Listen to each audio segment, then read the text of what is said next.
Hill House, not sane, stood by itself against its hills, holding darkness within. 8:35, take 4.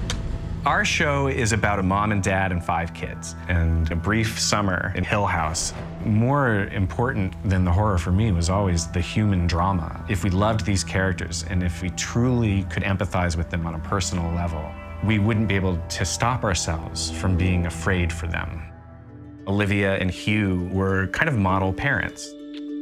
She's an architect and married a contractor. I designed them and Daddy builds them. The Crane family finds this house in rural Massachusetts, and of course it all goes horribly wrong.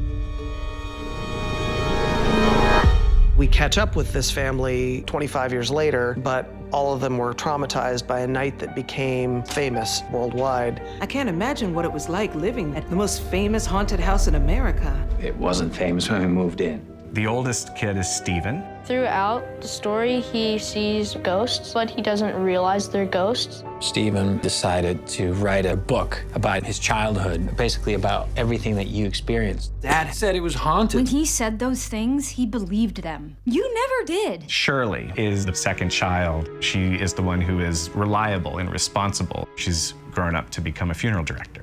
she wants to take care of her siblings, but they have their own sets of issues. She can be really tough because she wants to protect her family, and you feel the tension building. I said you could live here. I wasn't expecting the pussy parade.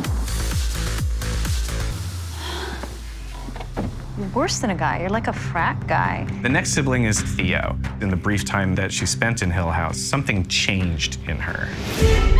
She sees lots of scary things sometimes. Your grandmother was like that too. She was sensitive.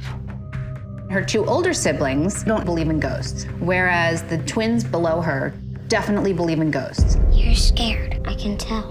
How? Because I'm scared. Luke and Nell have the most intense supernatural experiences in the house out of anyone. There's something down here. They're the only ones that really see and believe each other. They're told that they're imagining. They never believe me. And so that carries out into their adult life in quite a serious way. The ghosts of our story not only exist on the screen to scare us, but also exist in the souls and in the minds of our characters, because every single person on screen is haunted by something.